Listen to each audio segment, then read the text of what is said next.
This is Daniel, the founder of Bookkeeping for Painters, and for this week's podcast, we're releasing an interview I did with Austin over at BaseCoat Marketing. He had me on his podcast, and we had a really good conversation about knowing your numbers and what they mean.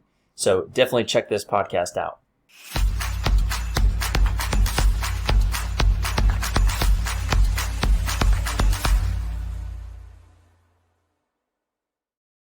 Welcome to the BaseCoat Brainiac podcast. My name is Austin Hauser. I am Chief Brainiac over at BaseCoat Marketing. If you own a painting business and you're listening in right now, you are in the right place. So today I have a very special guest, Daniel Honan with Bookkeeping for Painters. And we are going to discuss a rather unsexy, boring topic that could not be more important to the success of your painting business. And that is the financials. So Daniel, first of all, thank you for being here, man. I really do appreciate your time today. No, I'm excited to be here, Austin. Thanks for having me. Awesome. So let's start with you. Daniel, tell me your story. How did you get started? Why are you in the professional painting space? The floor is yours. Sure, yeah. I got started on the job site. My dad had a painting business.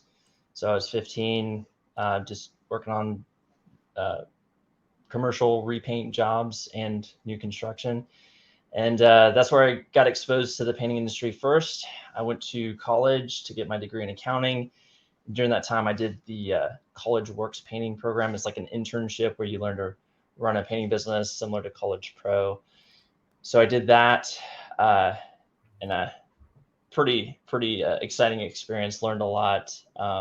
Very difficult, probably up until that point in my life, the most difficult thing I had experienced, running my own painting business.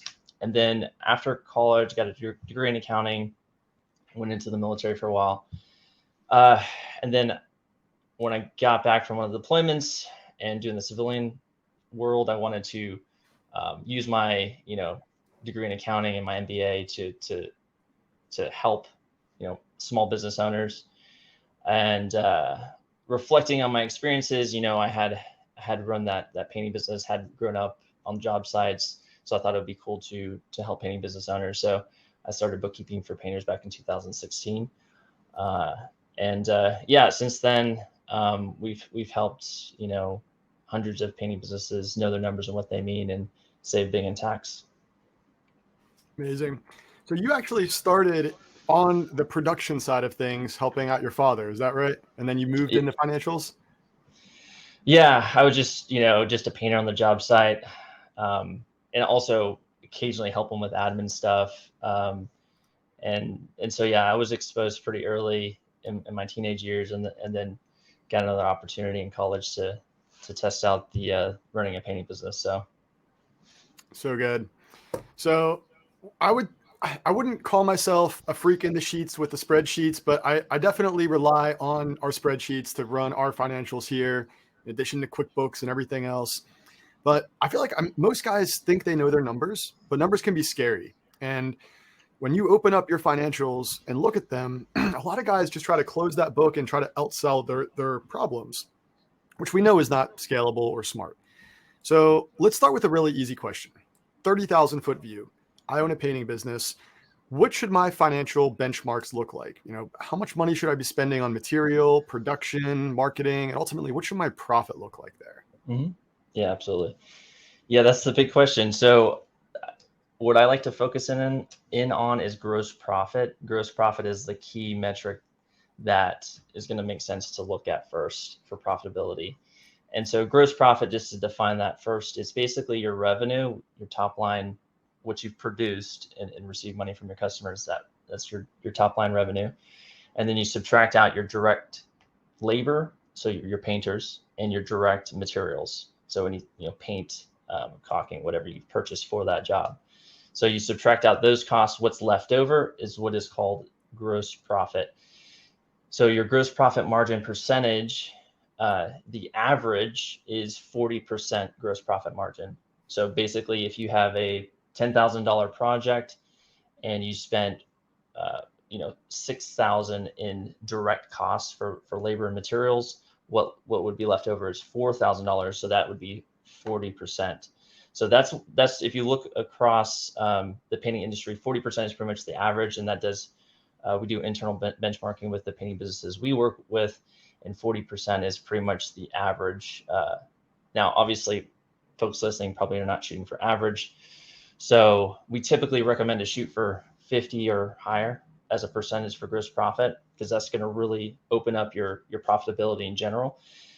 So that typically looks like, 35 to 40% for labor and around 10 to 15% for materials. And so when you add that together, subtract it from 100%, you get about 50% gross profit. So that's kind of what we recommend folks to do. And if looking at the metrics, like the benchmark data, the top 10 to 15% of painting businesses have 50% or higher gross profit margin. Interesting. Okay. So it does bring up a question. Can that number ever be too high?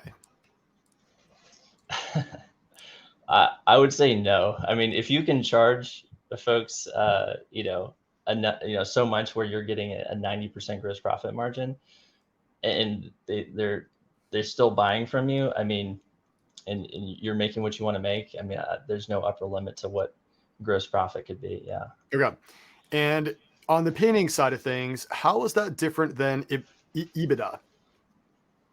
So earnings before taxes, interest, amortization. So that's kind of EBITDA is kind of a corporate type, metric that's private businesses don't really need to use that specific, because it's what you want to, what I like to say is discretionary earnings, or cash flow to owner. That's kind of what's important. Basically, what are you making out of your business? Right. EBITDA, I think it's fine. It's just maybe not as precise of a term, and that's fine. But what I think matters to most folks is what cash are they bringing home? What are they actually making in their business, which is discretionary earnings or cash flow to owner. So that number, the average painting business, if you look at the benchmark data, is somewhere between 15 and 18% for the painting industry, which is pretty low. We definitely don't recommend to shoot for that. And it also kind of depends on what you're doing in your business. So, some painting business owners, they're doing sales, they're doing production management. Some are still on the job site, actually painting as well. So what you are making in your business depends on what your roles are in the business. So just let's say that you're a painting business owner, but you are completely passive, meaning that you own the painting business, but you are actually not doing anything in the business. Someone else runs it, doing the sales, doing the production management, doing the painting. You're just kicking back and getting the profits. In that scenario, we recommend to shoot for 15% discretionary earnings or cash flow to owner. So really that's the average that a painting business owner makes, but we recommend 15% if you're passive. Now, if you're actually working in the painting business, which I imagine most listening are, you might be doing sales and production management. So for the sales, you want to be making somewhere around 8% of revenue, 8% of what you sell. So if you're selling everything, 8% of revenue. So if we add that on to the 15%, that's 23%. And then for production management, if you're doing that as well, that should be around another 5 to 7% for production management. And so if we just say 7%, add 7 on the 23, and that's 30. So if you're doing sales, production management, and you're the business owner, your discretionary earnings or cash flow owner should be about 30% of revenue. So good. All right. So I love these number breakdowns here. And one thing I didn't hear in there is cost of marketing. So just real highlights, I do want to dive into that in a more detailed question, but do you include cost of marketing in your gross profit calculation? So no, the numbers that we just run through for gross profit, no. Advertising would be in the overhead costs. So, and typically, folks that are actively spending on marketing, and that's typically is somewhere between 5 and 10%, maybe a little bit higher. Yep. But what we usually recommend is, looking at your marketing costs, try to get somewhere at least a 8x return, which would correspond to somewhere around 10% of your revenue would be going to marketing. Love it. Yep. Those numbers are definitely in line with what we would expect as well. So a few questions that does come up just based on those numbers that you mentioned. Is that the same for both commercial and residential companies? Commercial and residential. So pretty much. I mean, the gross profit, you definitely want to be hitting those numbers. And even for discretionary earnings, yeah, it's pretty much the same. What is usually the difference is with what type of commercial we're talking about. If you're working under a GC, the pain point there is the cash flow, because you are potentially working on a lot of longer term projects, and you're getting paid less frequently.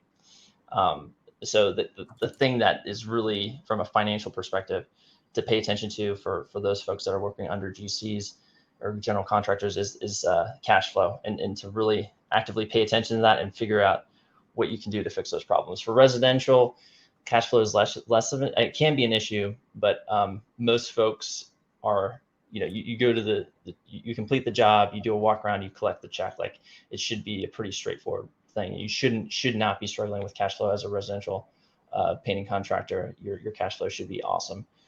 If you're having cash flow issues, there's something definitely wrong. Commercials, different story. You definitely have to pay attention to that.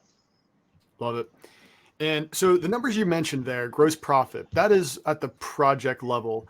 When we're looking at the company holistically, including things like the cost of marketing, let's say, are there any numbers in there that change or shift around that we should be aware of? So it's a good question. So there definitely is changes. Usually the changes on the P&L are based off of where you are in your business, like what growth. We kind of break it down in the growth phases. So you're like, are you between 0 and 500K? Are you between 500K and 1 million, 1.5 million? Are you above that? So break that down. Let's talk about each level there, as I think that'll be important to define those distinctions. Right. So the first one is the startup phase. You're, starting your painting business. You're, maybe in the first couple of years, you're definitely doing sales and production management, and you may even be on the job site. So your gross profit margin here, you still should shoot for 50+%, but you should be making a lot more money in your business, especially if you're working on the job site too. I mean, your cash flow to owner or discretionary earnings should be, above 30%. Maybe if you're working on the job site all the time, maybe it's even 60% or 70%, because you're doing everything, right? So you should actually be making a lot more money. So if you're just doing 200,000, but you're doing like everything, you could make 6 figures. So that's kind of the big, when we're looking at financials there, it's what are you doing in the business, and you should be, your margin should be a lot higher, because you're probably doing a lot more. Once you get to 500,000, above that level, you're probably, somewhere around 750, 1 million, you're probably going to be capped out on doing the sales and production management yourself. At this point, you probably have crews that are working under you. So you're probably doing that 30% I had mentioned, where you're doing sales, production, management, and you're the business owner. So you should be shooting for 30% profitability. But at this point, you probably need to hire a production manager or a salesperson to take the load off of you, so you can focus on growing your business to the next level. And so this is a key hire, right? Your first big hire. Obviously, you've hired painting crews before, but getting someone to manage those crews, or getting someone to represent your company in your sales process, is a big hire. So getting that hire right is important, and also the compensation structure, which a lot of people need help with, like, how much should I pay a salesperson? So that goes back to what I was talking about before, which a salesperson generally gets paid somewhere around 8% of what they close. Now that can be strictly commission, like 100% commission. It could be, 90% commission and maybe a low base salary, but it's typically pretty high in commission, because you want a salesperson that's going to be motivated by money and wants to close work for you. The production management side, like getting a production manager, they're probably, you could still do commission and bonuses for gross profit, maintaining gross profit margins as a common one, and maybe also a bonus based off a net promoter score, like which is the basically a question you would ask your customers after you complete a project. Hey, how likely are you to refer us to friends and family? Yeah, and they give you a score of 1 to 10, 10 being highly likely to recommend you. So a lot of folks do like a bonus based off of gross profit margin. Hey, production manager, if you keep production gross profit above 50%, and you also keep in a net promoter score of at least 80 or whatever, you'll get a X bonus or percentage of the revenue. So you can do maybe a bonus, but a lot of the times production managers kind of get a salary with bonuses. It's more of an even split. So, but the key for the production manager is that they're making somewhere between 5 and 7% of what they produce, whereas salespeople somewhere around 8% of what they sell.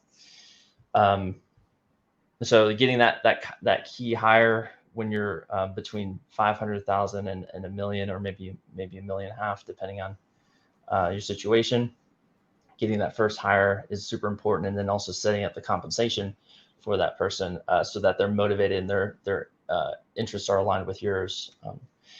Is set up right. So that's that phase, and then above $1 million or 1.5 million, you're maybe still doing the sales, or maybe still doing production management, and you're the business owner. So at this point, you should still be getting that 15% profitability plus whatever you're still doing in the business. So maybe you're still doing sales. That's usually the common thing. You're still doing sales, you have a production manager, and you're the business owner. So that at that point, you should be getting cash flow to owner or discretionary earnings of about 23%, 15 plus 8. And so at this point, you're the CEO and you're the salesperson. Now, some folks also get it to the next level where they get rid of sales as well, and so now they're just the CEO.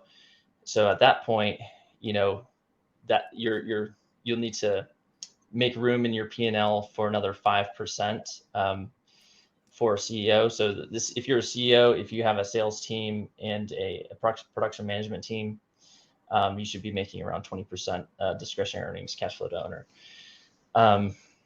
Yeah, so that's kind of the progression of how things would change and shift, and the kind of the pain points in the first phase for them is getting help just on the job site, and making sure their pricing is right, because a lot of times smaller painting businesses, they don't get their pricing right and they don't have margins. And then the second phase is like, okay, I've got my pricing right and I have crews, but now I need someone to help me to get to the next level. So they make that first big hire with production manager or salesperson.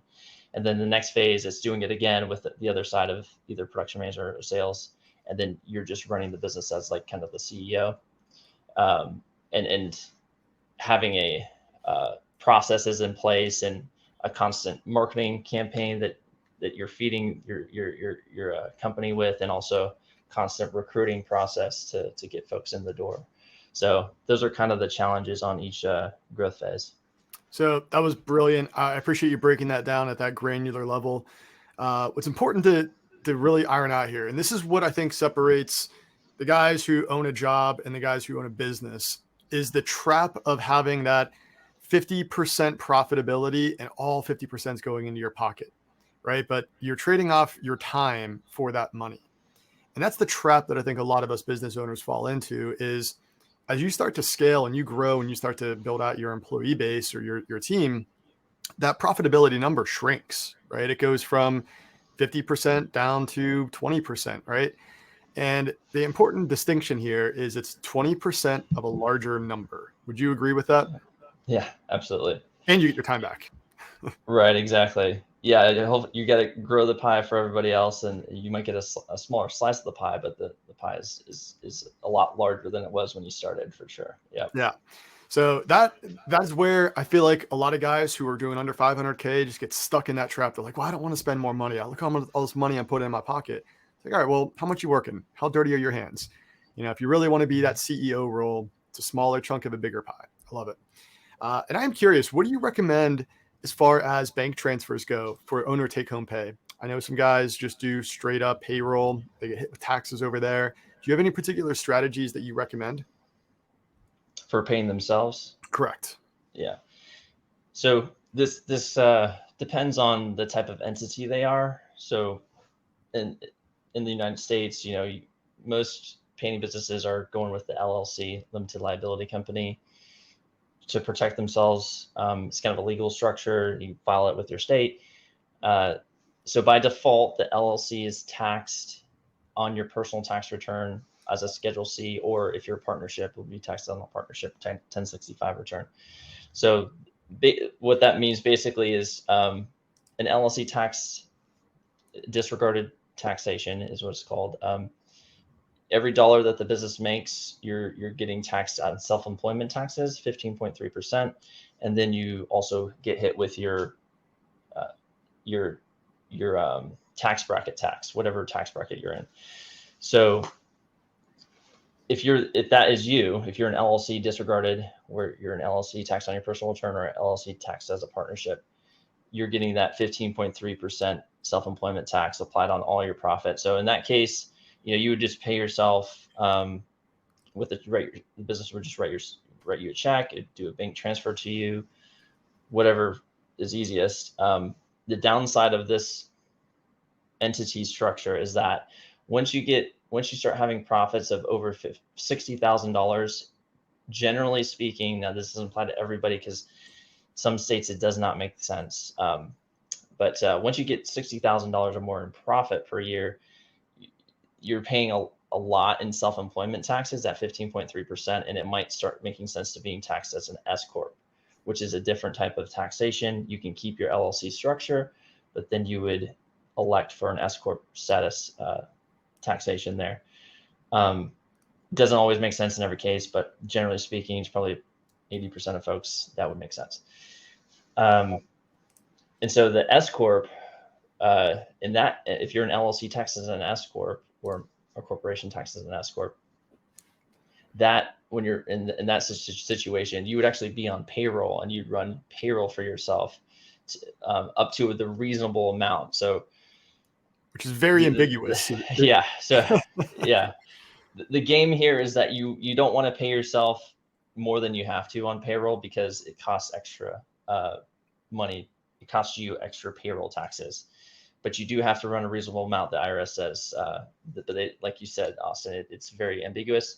What we do at Bookkeeping for Painters, we'll do a analysis of what you do in your business, do a salary analysis of where you live, what do people get paid to do those things, and so we'll generate, okay, based off the fact that you do sales, you do production management, you should pay yourself $42,000 based off your area salary data. So we take that, and then that's which you should run through salary, through payroll, and that will keep you protected. So if the IRS challenges you on that reasonable officer salary, you'll have that data to back you up, and you'll be fine. And then the rest, if you still want to get paid more than the 42,000 you ran through payroll, you would just write a check from the business to yourself to pay yourself as a distribution. And the benefit again here is that the S corp tax, the S corp entity, you can really lower your payroll, your self-employment taxes by thousands of dollars every year. Once you get over that $60,000 profit mark, usually. So that if you're over that amount of $60,000 in profit, you might want to consider electing the S corp status. Yeah, and then C corp is what we're looking at, $10 million plus. Yeah.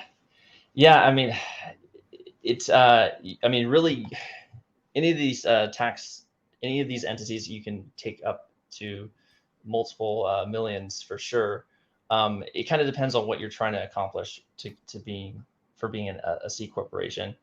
If you're trying to get like funding from investors, a C corp is more flexible in that sense. So if you're trying to really scale and get more people involved and get a lot of investors, C corp might make sense. As far as saving on taxes, it usually doesn't make sense in most cases. There are some things that might apply in some scenarios that it makes sense, but overall, usually the C corp it's higher in tax, generally speaking, but it can be beneficial in other ways. So, kind of depends on the situation. Okay, love that. So, thank you for that breakdown. Super important stuff, guys. Let's jump back to the gross profit for a moment. And I just want to understand something. So we have a lot of guys who are strictly subs or hire W-2 employees, or a lot of them have a mix of the two. And I think that model makes the most sense to deal with the seasonality of the painting industry. Do those, let's say the 50% profit margin, does that apply to those who are either hiring subs or W-2s, or are those numbers going to look a little different in either case? Yeah, usually subs are a little bit more expensive. So but they have their benefits. So I would say, if we said 35% for labor for employees, it would be like 40% for subcontractors. So it might be a little bit more expensive, but obviously the benefit with subs is you don't have to manage them as closely. Hopefully, Yeah. You should not be managing them as closely, because they should have their own tools, their own training, their own transportation, and they should kind of handle things on their own a little bit better. And it's also, for subs, another advantage is that you can kind of manage your cash flow a little bit better, because you could set up an agreement with, a lot of folks do this, so they set up an agreement with their subcontractor and say, hey, you don't get paid until I get paid. And so, whereas employees, you usually have to pay them bi-weekly or weekly, depending on your payroll cycle. With subs, you can kind of manage your cash flow and say, hey, you get paid when I get paid. So that kind of alleviates your cash flow issue there. Love it. And diving into payroll, let's just kind of pause here for a moment. Is there any particular payroll service that you recommend? Is that something that your company does internally, or do you have a preferred vendor for that? Yeah, we do it internally, but we also like Gusto is pretty useful for most folks, and it's has a nice, like a lot of good features for the employees, where they can log in, pull their own W-2s and their own pay stubs and everything. So it's a lot of self-service. It has a good interface. And it's also the support is very strong, like their customer support. So we usually recommend them. I mean, QuickBooks Online Payroll is also another option. It can work very similarly. Just, I think the support is not as good as Gusto's. But we also do payroll as well, if you feel like you need some extra support, but also maybe want to implement something like performance pay. We can help you implement that. Love that. And when we're looking at payroll, typically the next segue into that is, you start hiring a production manager, project manager, and then you need to start attracting some higher quality talent. And the best way to do that is by offering them something outside of just a monetary value for their time, which is going to be benefits. So things like health insurance, healthcare. Now, I know you can do that through Gusto, but is there a particular point in a company's journey from 0 to 500K, from 500 to a million, that you typically see people start offering benefits to attract that higher quality talent? Because that obviously doesn't make sense from day one for most companies to start doing.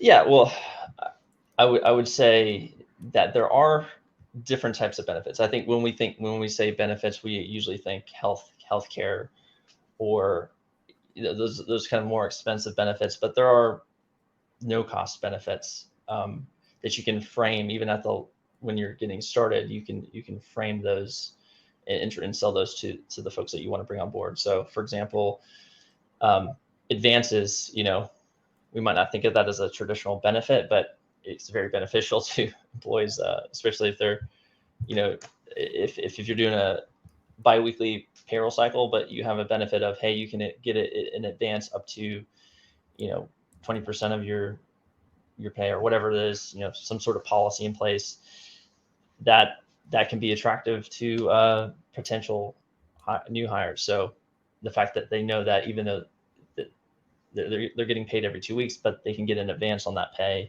can be attractive. So don't discount the no cost benefits there. But then there's, before we even get to the healthcare, there's some low cost benefits as well. So you could have something called the Qualified Small Employer Health Reimbursement Arrangement, QSERA. So this is a reimbursement for healthcare costs to your employees. So this is basically where, instead of paying for their health insurance right out, what you're basically establishing is a policy like that says, hey, we don't pay for your health insurance, but any healthcare costs that you accrue will reimburse you tax-free up to $200 per month or whatever dollar amount you want to establish.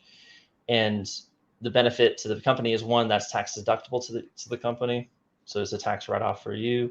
It also is tax-free reimbursement to the employee. So it's not, when you put it through payroll, it doesn't get those payroll taxes applied to it. And then it's a healthcare benefit. So you have some level of healthcare, even though you might not have the full-fledged healthcare insurance. It's a healthcare reimbursement program. So that would be like a low-cost benefit you could implement. And then you have the higher cost ones that I think everyone's more familiar with, like full-fledged healthcare insurance, a 401k, those type of things. And so in terms of when those are implemented, I typically see them implemented, when folks are above $1 million for sure, probably maybe even 1.5 and higher, where they start implementing like a 401k or something like that. But even before you get to that level, let's just take the 401k, like a retirement plan. You might want to do a simple IRA first, because that's less expensive. It's a little bit more simple. So that might be your first step, do a simple IRA, because a 401k is a little bit, is kind of expensive. And it can make sense for the business owner to do a 401k if the business owner wants to put a ton of money into a 401k for tax purposes, to lower your tax bill. That could make a lot of sense. But if you're not doing that, or if you're not ready to do that, then 401k usually doesn't make sense, because it is kind of expensive to have someone administer for you. Whereas a simple IRA, it's pretty cheap. So good. Yeah. And, that talent is really important. And also, it does get more expensive depending on which route you pick, subs, W-2s, the more you scale, the more costs you have. So let's just break down the cost of production here real quick. So we're obviously going to have things in there like your salaries, but also things like material. What on average do those percentages look like when we're breaking that part of that number down, or that slice of the pie? Yeah, for residential repaint, typically see somewhere between 10 and 15% as a percentage of revenue.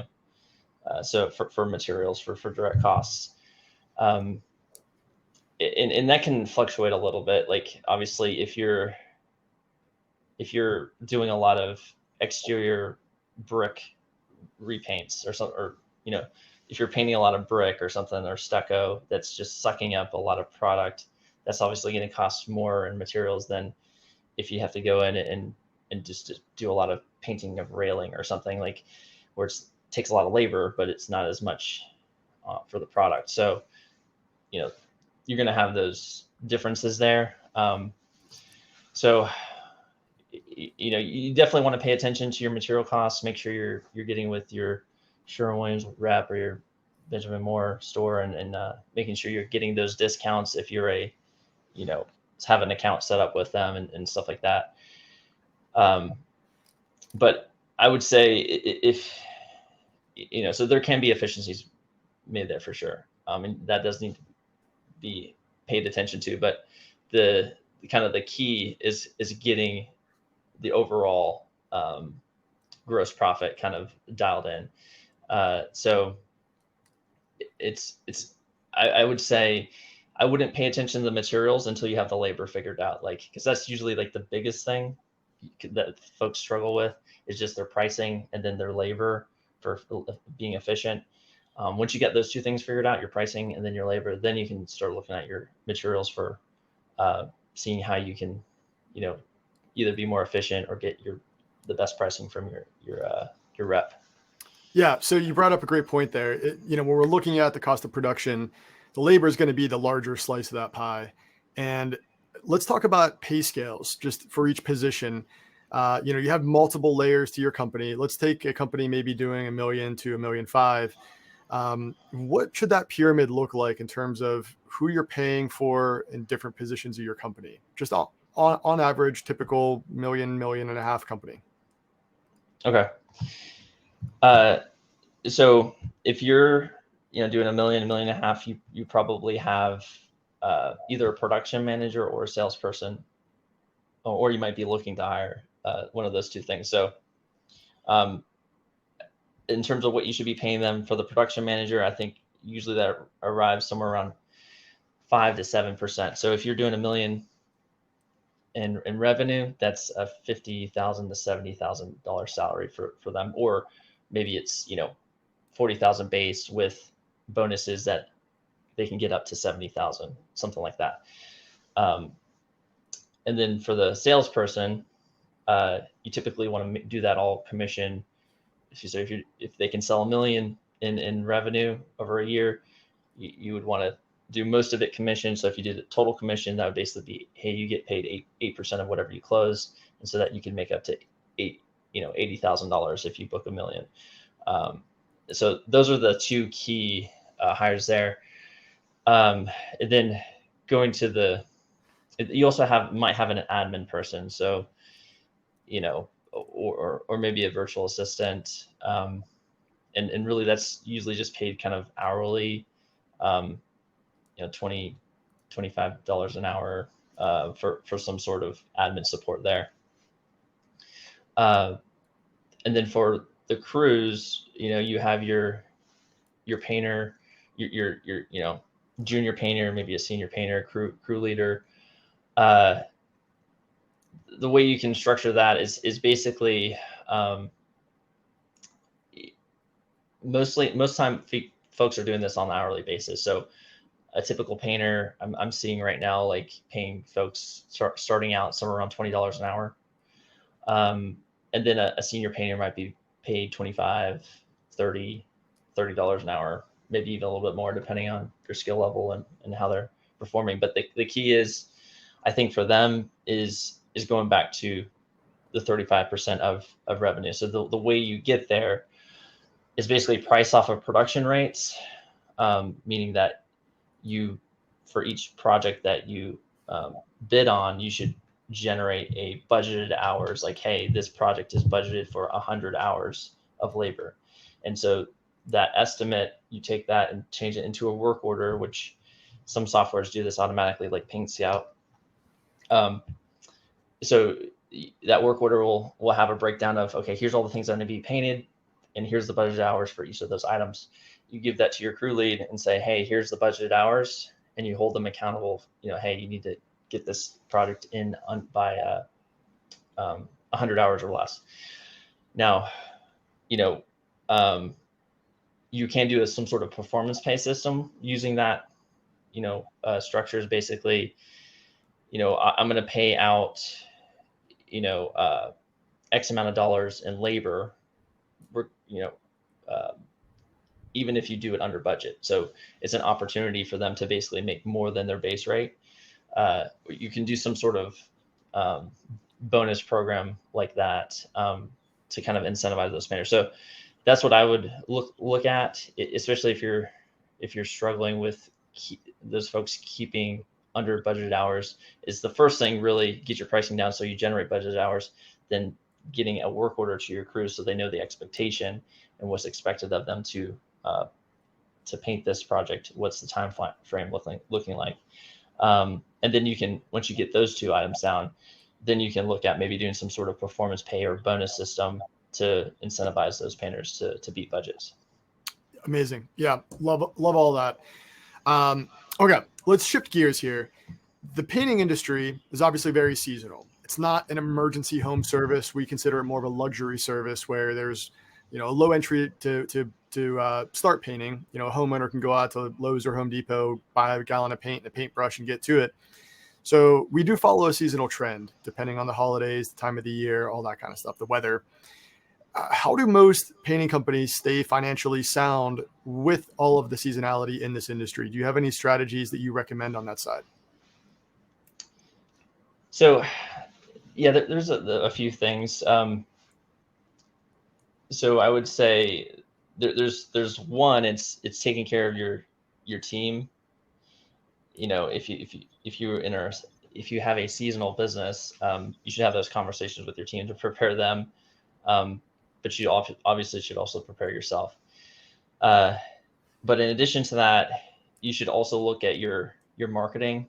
You know, customer reactivations, doing some sort of deals at the end of the year when things are going to slow down to try to reactivate your customers. I've seen a lot of clients have success with that, where they're having some sort of compelling offer in those slower times to kind of generate interior work or whatever the case may be, or even having another service line.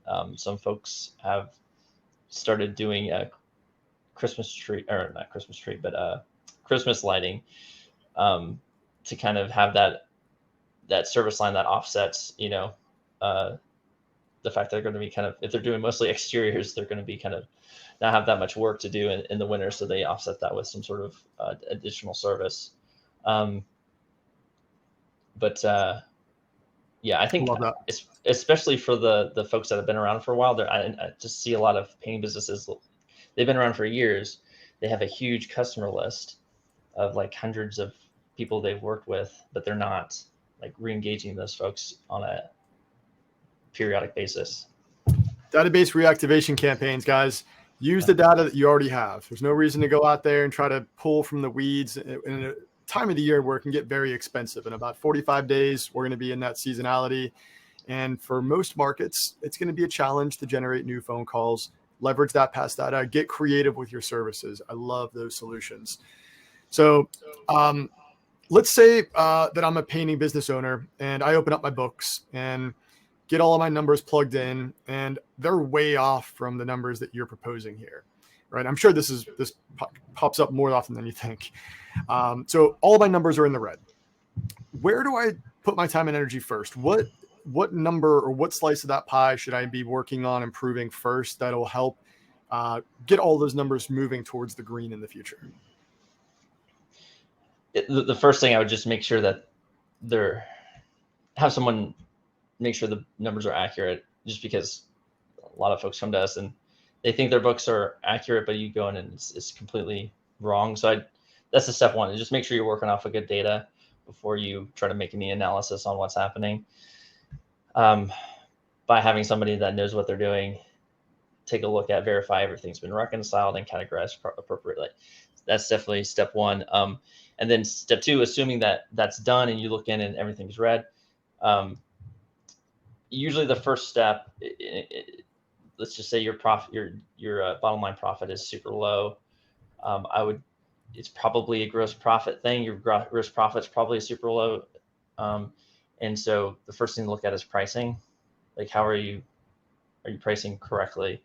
Are you marking up things basically 100%, right? Because if you're going for a 50% gross profit margin, you need to mark everything up by 100%, because you need to basically charge the customer double what it takes you to produce it. So that's step one, is look at your pricing. How are you arriving at your price? Once that is figured out, if you've determined that either you're doing that correctly or you fix that and your gross profit is still low, it might be because efficiency. So are your crews painting efficiency? Are your crews painting efficiently? That would be the next thing to look at. Are they abiding by the budget hours that you give them? Are you giving them budgeted hours to work off of? And so that would be the next place to look. And then once you've done that, if your profitability is still low, then you look at your overhead costs. What are you paying for on your overhead? and this might be, sometimes it's not necessarily the overhead cost. It might just be your revenue's not high enough. Maybe you just need to get more work, turn on the marketing more. So it's kind of depends on what's going on there. It could be that it's not often that people are just paying a lot in overhead costs unnecessarily. It does happen, but I would say go through and develop a budget, line by line. What are you paying for overhead costs? Do you need it to run your business? And then, it also consider advertising. What are you spending on advertising? Maybe it's just that you need to grow your business, and that overhead cost being a high percentage of your overall revenue that problem will disappear if you just increase your revenue. And so, so that's basically the rundown. Look at your pricing, look at your efficiency for your jobs, then look at your overhead costs in marketing, which you're putting into your marketing, and then that should hopefully resolve your profitability issues. Then if you're still having issues there, if your profit on your P&L says you're good, but you're having cash flow issues, like you no cash in the bank, feel like you look at your profit and loss as like, oh, it looks like I'm doing good, but I don't understand because my cash is super low. Then it might be some sort of a collection issue where you're maybe invoicing your customers, but you're not actually collecting from them. This is especially true for commercial, but it also can be an issue with residential if they're just like sending an email but not collecting right after the job is done. So making sure you're collecting from your customers as quickly as you can. And then also look at how are you paying your bills? Are you paying your bills? Are you basically delaying your bills as much as you can to optimize your cash flow? Because the whole game with cash flow is get paid faster from your customers and then delay cash outflow from everyone else. This is a game you can play there to improve your cash flow. So good. So let's just back up and look at like a business from a 30,000 foot level. You have a new client that's coming on board with bookkeeping for painters. What is the most common financial issues that you see time and time again that if you could scream from a mountaintop, like, hey, do this today, that they'll set them up for success for the future? I think the most common problem is probably the pricing. So making sure you're pricing correctly.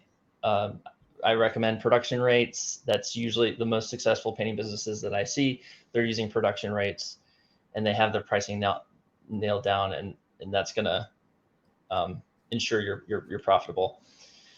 That's definitely the problem number one, I would say. And then from there, cash flow can be an issue for the commercial side of things, and it's just basically understanding how to play that game of cash flow, getting paid faster / delaying outflow of cash. And then there's some other hacks that you can do, like with your Sherwin-Williams, pay it down with your credit card to extend it another 30 days, those kind of things, making sure you have a Sherwin-Williams credit account to begin with, and then stacking it with your credit card. So there's certain tactics you can do to improve cash flow there. And then, the other thing the third thing I think would be, marketing. A lot of folks are sometimes scared to put money into marketing. I don't know if scared is the right word, but hesitant to put money into marketing because they think it's too expensive, but if as long as they're getting that 8x return, it's definitely worth it. So, there's I guess a kind of a hesitance to put money into marketing, but as long as, you should be definitely cautious, making sure you're getting that ROI. You can track it to make sure you are, but you shouldn't just like not try it. So, yeah. Marketing. Yes. There's one question I wanted to touch on is I know we briefly glanced over this earlier in the call, is the cost of marketing on average. Now, what we say is if you're a small company or a large company looking to grow, right, we're looking at 5 to 8% of your annual revenue back into marketing. If you are aggressive growth, you're looking to scale, you're looking to reinvest, maybe 10, 12% at most. And so if we're looking at a company, let's say you're doing $1 million a year, it should be roughly about $4,000 to $8,000 a month, about $50,000 to $100,000 a year. Do those numbers align with what you typically preach to your clients? Oh, yeah, absolutely. So, Yeah. yep, go ahead. I was gonna say, yeah, that's pretty much, we look for 5 to 10%. If it's over that, then we'll kind of dig into the details. Okay. It might be okay, just look into the return on investment for each marketing campaign. Is there anything that's really lagging that's not getting, if you're doing Facebook ads and you're only getting a 4x return on investment, or a 3x return on investment, it's like something needs to change there. It's not very profitable. So, if it's over 10%, definitely needs to be, dug into to see what's going on there. But yeah, that's pretty much what we look at as well.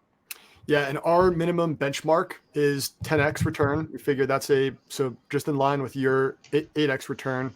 But we have some guys doing 20, 30x. And the amazing part about that is we'll still find people who complain, even if they're getting 20 or 30x return. It's always about expectation setting. I think that's the hardest part about anybody's job, looking at numbers, right?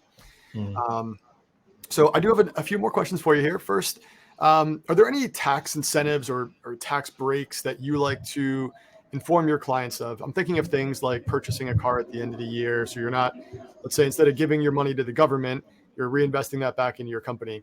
Are there any easy low-hanging fruit that you like to preach to your clients? So I think the low-hanging fruit we kind of touched on already is your tax status. Like, if you're getting over 60,000 in profit, definitely look at the S corp election. That might save, and that can easily save you like multiple thousands of dollars per year, if not more. So that would be a low hanging fruit for sure. And then once you have the S corp set up, another low hanging fruit would be making sure you have an accountable plan, which is just another way of saying a reimbursement plan, so that you're getting reimbursed for all the things that you are using on your personal side. You're getting reimbursed from the business, and not only for you, but you can also do this for your employees. But basically, everyone's using their cell phone. That's probably yours, but you're not getting reimbursed from your business. You're probably using your vehicle that's yours, but you're not getting reimbursed from your business.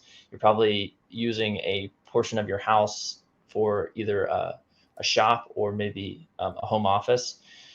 So, and you might not be getting reimbursed from your business. And so those reimbursements are not only reimbursements, but also tax deductions to your business, and that's where the tax savings come in.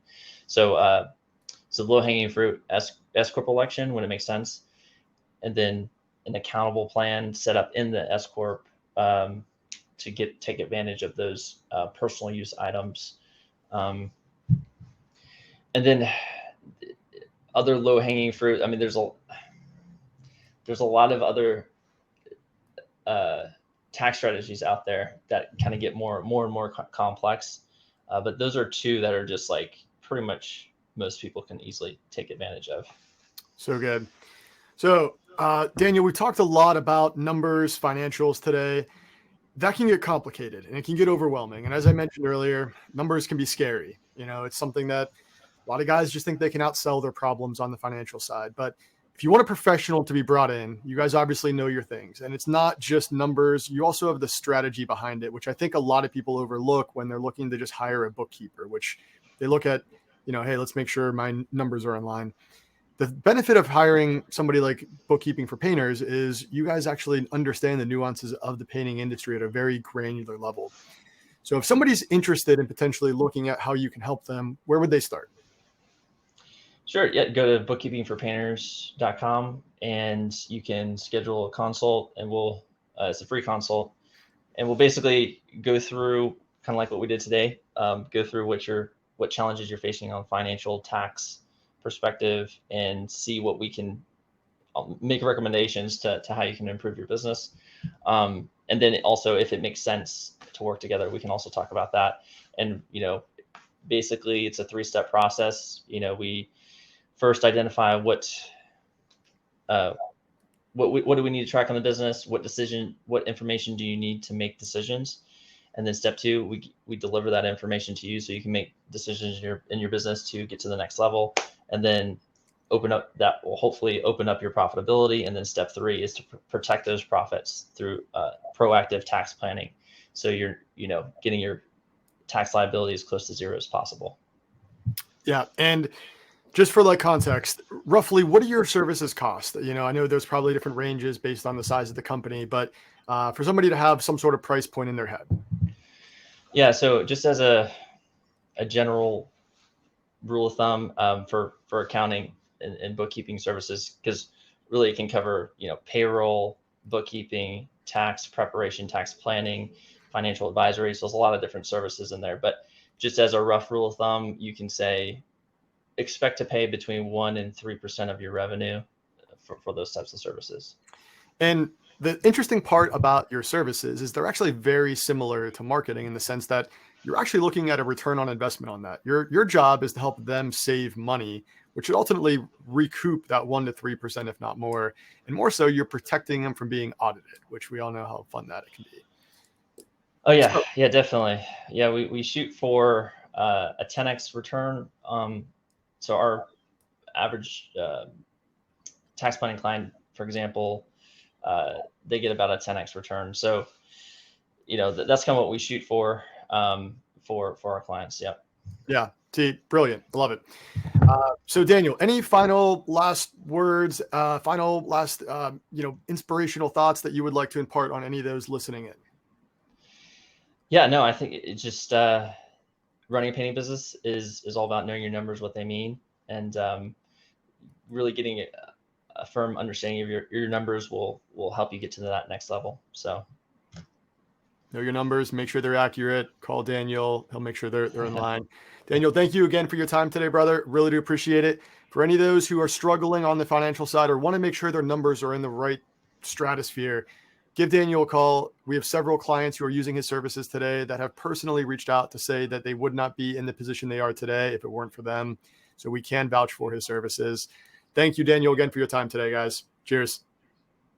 Thanks. I appreciate it, Austin.